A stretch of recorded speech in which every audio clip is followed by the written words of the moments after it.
नमस्कार, N V news देख रहे हैं आप। मैं हूं आपके साथ न्या। हिमाचल प्रदेश के मुख्यमंत्री सुखविंदर सिंह सुक्खू ने कहा कि आज केंद्रीय गृह मंत्री अमित शाह के साथ बैठक के दौरान मैंने पीडीएनए के तहत केंद्रीय टीम द्वारा बनाए गए अनुमानों पर चर्चा की।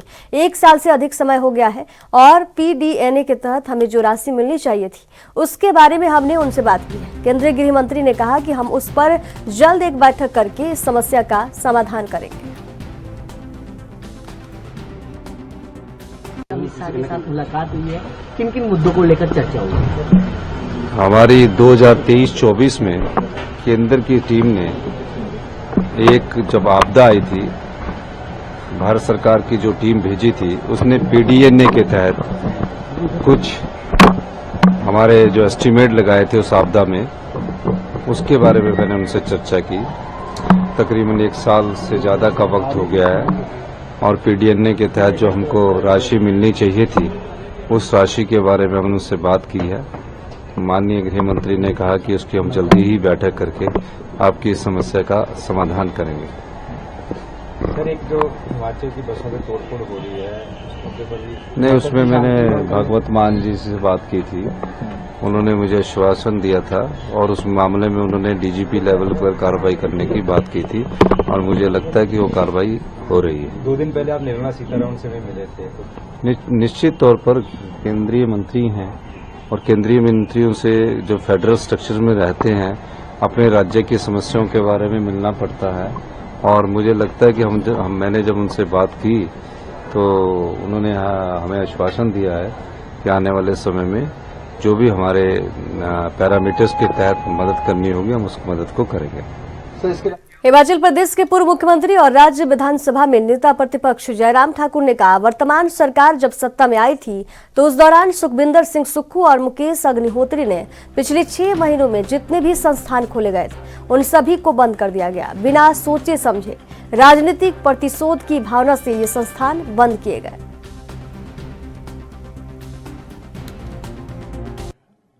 हिमाचल प्रदेश जब से अस्तित्व में आए हैं उसके पश्चात जितनी भी सरकारें हिमाचल प्रदेश में बनी, सरकारें बदली, कहीं भी इस प्रकार का उदाहरण देखने को नहीं मिलेगा जो राजनीतिक प्रतिशोध की भावना से फैसला लिया गया। वर्तमान सरकार सत्ता में आने के पश्चात 11 दिसंबर को शपथ ली और 13 दिसंबर को हिमाचल प्रदेश में अभी तक मंत्रिमंडल का गठन हुआ नहीं था। मुख्यमंत्री और उप मुख्यमंत्री थे। सुखविंदर सिंह सुक्खू जी और मुकेश अग्निहोत्री जी ने हिमाचल प्रदेश में 6 महीने से जितने भी संस्थान खोले थे उनको सब डिनोटिफाई कर दिया। कोई क्राइटेरिया संस्थान को खोलने के लिए उचित है या नहीं है, ये सारी चीज को लेकर के इसका थोड़ा रिपोर्ट लेते तो समझ में आता, लेकिन बिना सोचे समझे सिर्फ राजनीतिक प्रतिशोध की भावना से संस्थान बंद किए हैं। अब बड़ी दिलचस्प बात है, जो संस्थान हमने खोले थे जो 8-8 महीने से चल रहे थे, 6-6 महीने से चल रहे थे, अब उनमें से कुछ जगह दोबारा नए सिरे से वहीं पर संस्थान खोले जा रहे हैं, वही संस्थान खोले जा रहे हैं। आईपीएच का डिवीजन हमने सुक्खू जी की कॉन्स्टिट्यूंसी में दिया था, उन्होंने डिनोटिफाई कर दिया, उसके बाद अपने आप खोल दिया। तो इसका अर्थ क्या है? इसका अर्थ यह है कि सिर्फ राजनीतिक प्रतिशोध, क्योंकि हमारी सरकार द्वारा खोला हुआ संस्थान आपको बंद करना था और वहां आपके नाम का जिक्र होना चाहिए, आपका फट्टा लगना चाहिए, आपका नाम लगना चाहिए, इस भाव के साथ आपने संस्थान वहां पर उसी संस्थान को खोल दिया।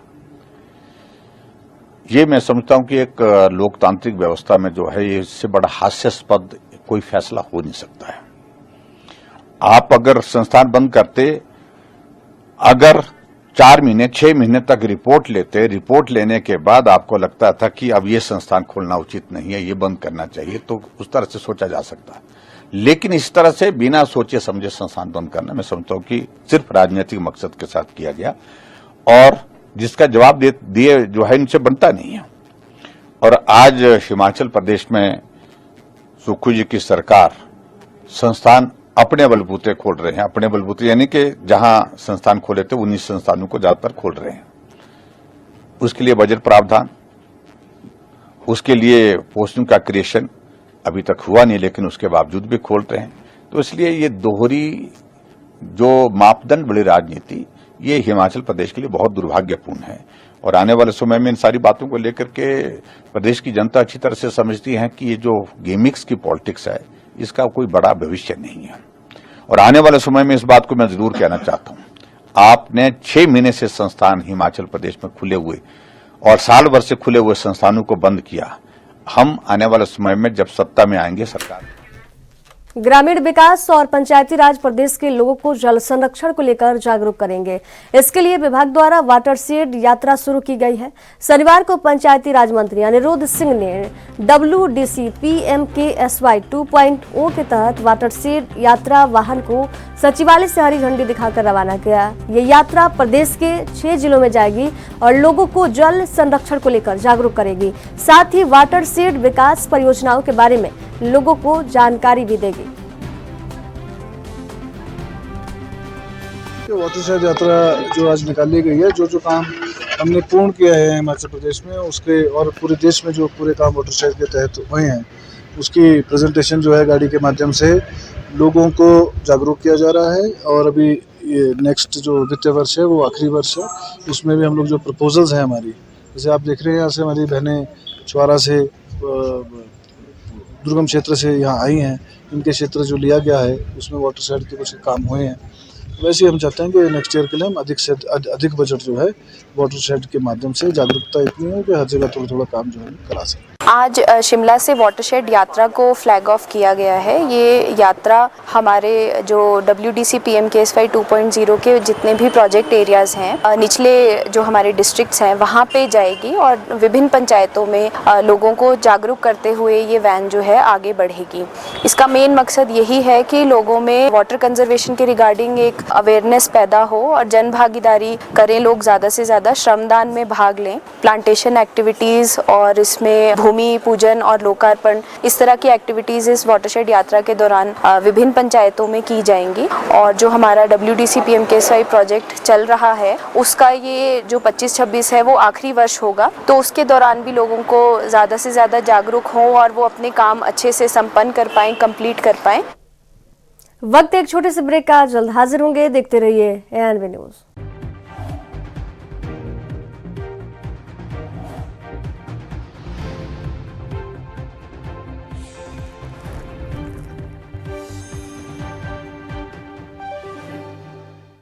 ब्रेक के बाद एक बार फिर से आप सभी का स्वागत है। बिलासपुर जिले के घुमरावी विधानसभा क्षेत्र में एक दर्दनाक हादसा सामने आया, जहां 61 वर्षीय महिला को गोली लगने से गंभीर चोटें आई है। यह घटना निचली दुखियंत गांव में हुई है, जब अभिषेक उर्फ लक्की जंगल के पास अपनी बंदूक के साथ जा रहे थे। रास्ते में अचानक बंदूक गिर गया और पास में मौजूद महिला को छर्रे लग गए। घायल महिला को तुरंत घुमरावी रेनबो अस्पताल ले जाया गया, जहां डॉक्टरों ने ऑपरेशन कर छर्रे निकाले। फिलहाल महिला की हालत स्थिर बताई जा रही है। घुमारवी उपमंडल के तहत बराड़ी थाना के कार्य क्षेत्र में एक लेडीज के को जो है फायरआर्म से इंजरी होने का मामला सामने आया है, जिसमें जो थाना प्रभारी हैं वो मौका पे पहुंच गए हैं और जो लेडीज़ इंजर्ड है वो रेनबो हॉस्पिटल में उनका ट्रीटमेंट हो रहा है और बाकी पुलिस की तफ्तीश मौका पे जारी है। जैसे हालात होंगे ऐसी कार्रवाई अमल में लाई जाएगी। मैं doctor Malik Jahangir, orthopaedician at Rainbow Hospital. तो आज यहाँ पे हमें एक पेशेंट आई थी लेडी, जिसको गोली लगी थी फील्ड में, तो हमने सर्जरी करके वो निकाल दी और छर्रे लगे थे 2-3, वो निकाल दिए हमने। तो सर्जरी आधे 1 घंटे में कंप्लीट हो गई। पेशेंट ठीक है, यहीं पे हॉस्पिटल में है हमारे साथ। बिलासपुर में पूर्व विधायक बंबर ठाकुर पर फायरिंग मामले में बड़ी कार्रवाई हुई है। पुलिस ने इस हमले में शामिल एक आरोपी को दिल्ली के नछफगढ़ से गिरफ्तार कर लिया है। गिरफ्तार आरोपी साकर को हिरासत में लेने के बाद बिलासपुर लाया गया, जहां उसका मेडिकल परीक्षण कराया गया। गिरफ्तारी के बाद आरोपी को कोर्ट में पेश किया गया।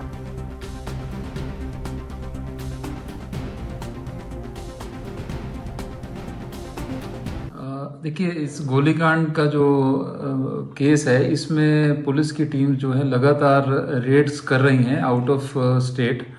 और उस कड़ी में जो मतलब कल सुबह हमारे को रेड जो हमने दिल्ली में की थी, न्यू दिल्ली में नचफगढ़ के एरिया में, उसमें एक टिप ऑफ के ऊपर हम लोगों ने एक वन ऑफ द शूटर जो है, जो कि सागर नाम का है, इसको हमने राउंड अप किया था। जो कि ये जो लड़का है, ये एक्चुअल में रहने वाला तो रटौली गांव का ही है, और जो दूसरे को एक्यूज्ड हैं उन्हीं के साथ संपर्क में था। और एक जो इन्वेस्टिगेशंस करते करते हमें को जो टिप्स मिल रही थी, उस लीड्स के अनुसार हमने इसको राउंड अप किया है। ये वहाँ पे नजफगढ़ में अपने रिलेटिव के घर में छिपा हुआ था, खेतों में।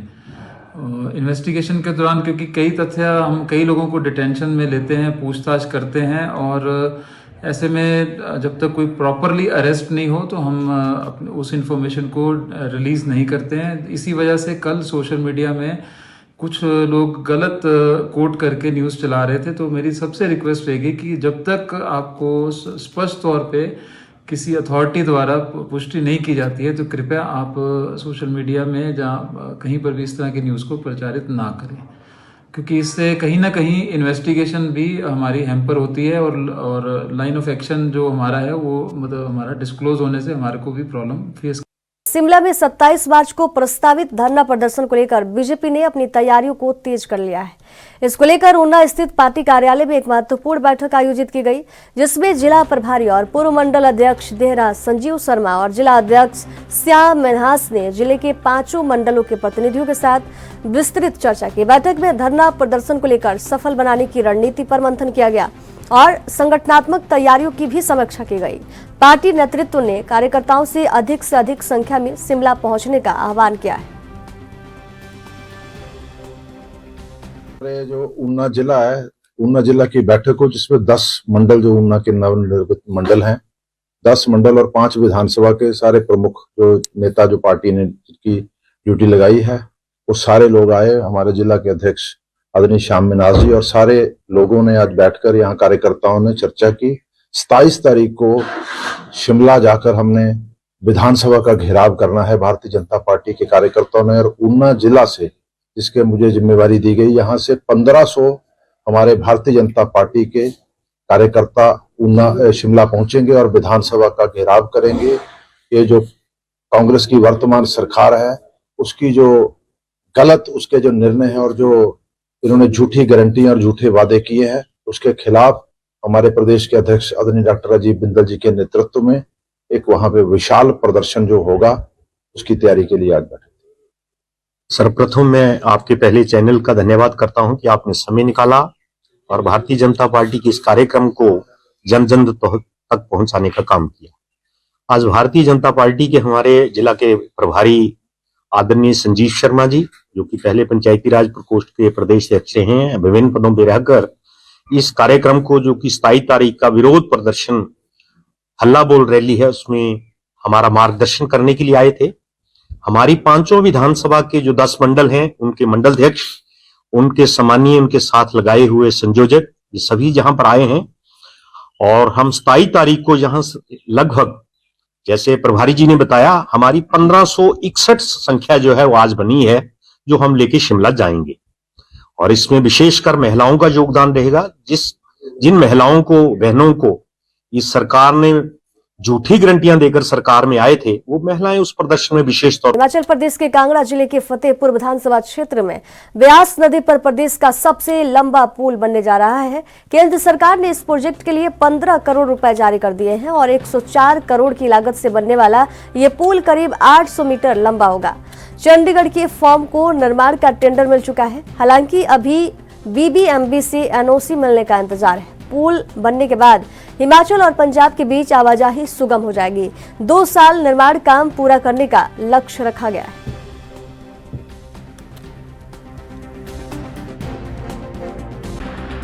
कुमार है। क्या बात हुई है जो बस? मैं सुजानपुर से अमृतसर टाइम आया और हमारी गाड़ी 2:30-3 बजे यहाँ गाड़ी पहुँच गई। मैंने अपने 12 नंबर काउंटर के सामने गाड़ी को पार्क किया। उसके बाद हम अपने रेस्ट रूम में चले गए और मॉर्निंग में जब हम ड्यूटी पे आए, मतलब 1 घंटा पहले आ गए हम, तो जो गाड़ियाँ हमारे से पहले जाने वाली थी उन्होंने हमारे इन्फॉर्मेशन किया कि अब ये गाड़ियों के शीशे तोड़े गए हैं और खालिस्तान के झंडे वो पोस्टर लगाए हुए हैं और इनके ऊपर भी खालिस्तान लिखा हुआ। तो हमने अपने हमारे रोडवे के GM साहब आए और भी आए, उन्होंने मतलब पेट्रोल के साथ साफ किया। बस पेट्रोल के साथ किसने साफ किया? मतलब जो अपने जो रोडवे के जो अपने सारे स्टाफ के थे उन्होंने साफ किया। मतलब हमारे सारे ने खुद साफ किया। मतलब सारे सब हटा दे। लिखा क्या था आपने पढ़ा? खालिस्तान लिखा हुआ था। खालिस्तान लिखा हुआ था। हाँ जी। कोई कंप्लेंट की है? कंप्लेंट FIR हो गई है सामने थाने में। SP साहब DSP साहब DIG सारे सब आए हुए हैं। कितने बजे का मामला है रात? रात तो पता नहीं, लेकिन हम सुबह किसी को कोई चोट आई हो? कोई चोट वगैरह कुछ नहीं आई। गाड़ी से तोड़े गए हैं, बाकी तो कोई वीडियो बड़े या कैमरे लगे हुए? यहाँ तो पार्किंग में हम 800 रुपया पर्ची देते हैं मॉर्निंग की पार्किंग की, और मतलब जब हम सुबह आए तो इस तरह नुकसान पाया गया। बसों का नुकसान किया? ये तीन गाड़ियाँ हमारी, चौथी गाड़ी हमीरपुर डिपो की है, जो कि मतलब उसके जो पल्ले को थोड़ा जोर से ईंट से फोड़ा गया है, वो भी अंदर बढ़ा गया, शीशा तो बच गया है। शीशा 25-30 हज़ार का है ही, जो भी होगा अभी उसको तो। क्या करते हो आप? अच्छा, सब मांग मतलब ऐसा नहीं होना चाहिए, सब अपने भाईचारा है, अपना प्यार प्रेम है। अब और बसों के साथ तो मतलब ही नहीं है कि शीशे तोड़ना या नुकसान करना, तो गलत बात है। मैं तो यही कहना चाहता हूँ कि माहौल ना खराब हो, ना होना चाहिए। सबसे बड़े जिले कांगड़ा में नशे के खिलाफ पुलिस की सख्त कार्रवाई जारी है। SSP शालिनी अग्निहोत्री के मुताबिक पिछले 10 सालों में चिट्टे के 2418 मामले दर्ज किए गए हैं और 3247 लोगों की गिरफ्तारी भी हो चुकी है। साल 2023 में सबसे ज्यादा 468 गिरफ्तारियां हुई, जबकि 2025 में अब तक 76 मामले दर्ज कर 134 लोगों को पकड़ा गया है। पुलिस अब स्कूल कॉलेजों में जागरूकता अभियान चला रही है। SSP ने युवाओं से अपील की है कि वे नशे से दूर रहें और हेल्दी लाइफ चुनें। देखिए, साल 2015 से अगर हम डिटेल्स वेरीफाई करते हैं तो अभी तक कांगड़ा जिला, जिसमें कि नूरपुर पुलिस जिला और ये शामिल है, 2418 केसेस ड्रग्स NDPS एक्ट के तहत जो है दर्ज किए गए हैं, जिसमें कि सबसे जो ज़्यादा नंबर है वो साल 2023 में 316 केसेस, और अभी तक 2025 में हम लोग अभी तक इस मंथ के एंड तक, फरवरी मंथ के एंड तक 76 केसेस हमने दर्ज किए हुए हैं। और इसमें अभी तक 3247 लोग अरेस्ट हुए हैं, जिसमें सबसे अधिक साल 2023 में 468 लोग, 468 लोग अरेस्ट हुए, और अभी तक इस साल 134 लोग इसमें हम अरेस्ट कर चुके हैं। तो मेजरली जो NDPS का सीजर है वो चरस और चिट्टा का सीजर जो है मेजरली देखने में आता है। हालांकि पॉपी हस्क, ओपियम, गांजा, इस तरह की कैप्सूल्स, टैबलेट्स भी जो है सीज किए गए हैं। तो अभी तक चरस के जो है 282 किलो चरस जो है जिला में पकड़ी गई है, और चिट्टा के जो मामले हैं उसमें 15 किलो, 15.5 किलो के करीब जो है चिट्टा अब तक यहाँ पे पकड़ा गया। और साल 2023 में ये जो सबसे हाईएस्ट सीजर जो है चिट्टा का 5 किलो 264 ग्राम जो चिट्टा जो है पकड़ा गया था, और साल 2024 में 2 किलो 650। भारतीय डाक विभाग ने नाहन में विशेष सम्मान समारोह आयोजित किया, जिसमें दुर्गम क्षेत्रों में उत्कृष्ट सेवा वाले कर्मचारियों और पोस्टल एजेंटों को सम्मानित किया गया। इस कार्यक्रम की अध्यक्षता शिमला सर्कल के निदेशक डाक सेवा बिशन सिंह ने की। उन्होंने कहा कि डाक विभाग आमजन तक बेहतरीन सेवाएं पहुंचाने के लिए प्रतिबद्ध है और ये सम्मान समारोह कर्मचारियों का मनोबल बढ़ाने के लिए आयोजित किया गया है। डाक सेवाएं हिमाचल प्रदेश डाक परिमंडल, बिशन सिंह। आज मैं शिमला से नाहन आया हूं एक विशेष ओकेजन के लिए, एक विशेष कार्यक्रम के लिए। जो भी कर्मचारी या जो भी हमारे महिला एजेंट्स हैं, जो पूरे वर्ष, पूरे फाइनेंशियल ईयर जिन्होंने काम किया, छोटी छोटी बचत योजनाओं को लोगों तक पहुंचाया, इंश्योरेंस का काम किया, उनको सम्मानित करने के लिए आज हम इस सभागार में उपस्थित हैं। मैं स्पेशली शिमला से आया हूं। ये एक ऐसी अपॉर्चुनिटी है जहां हम, जो हमारे विभाग के कर्मचारी हैं, जो हमारे महिला एजेंट्स हैं, जो पोस्टमैन हैं, उनके कार्यों को, उनकी उपलब्धियों को हम सम्मानित करते हैं, सराहते हैं। साथ ही साथ उनसे हम बात करते हैं, उनकी क्या समस्याएं हैं, किस तरीके का उनको और आगे की आवश्यकता है, और उनका मनोबल बढ़ाते हैं कि उन्होंने एक दुर्गम क्षेत्र में, जो अब शिलाई का एरिया हो, चाहे नाहन का क्षेत्र हो, आपका अर्बन एरिया हो, वहाँ पर लोगों को छोटी छोटी बचत योजनाओं के लिए, इंश्योरेंस के लिए, पेमेंट्स बैंक की जो सुविधाएं उसके लिए प्रोत्साहित किया और उनको बचत योजनाओं के लिए उनका धन समायोजन किया आपका विभाग में, ताकि उनका भविष्य सुरक्षित रहे, उनका फाइनेंशियल लिटरेसी और उनका फाइनेंशियल कैपेबिलिटी सुरक्षित रहे। उसके लिए उन्होंने जो काम किया उसके लिए हमने सराहा आज उनको। आप यहाँ देख रहे हैं कि लगभग इनको सम्मानित किया है। कोई शिलाई से दुर्गम क्षेत्र से आया है, तो कोई नाहन से है, कोई आपका 62 वर्षीय आपका कोई कर्मचारी है, तो कोई आपका 22 वर्षीय कोई हमारी महिला कर्मचारी है। तो ये दिन, ये मौका एक ऐसा समा है जहाँ हम अपने परिवार के सदस्य हैं उनको हम सम्मानित करते हैं, उनका हम हौसला अफजाई करते हैं, ताकि आने वाले समय में भी वो जनता की, सिरमौर की जनता। खबरों के सफर में दीजिए जाने की इजाजत। देखते रहिए एनवी न्यूज। नमस्कार।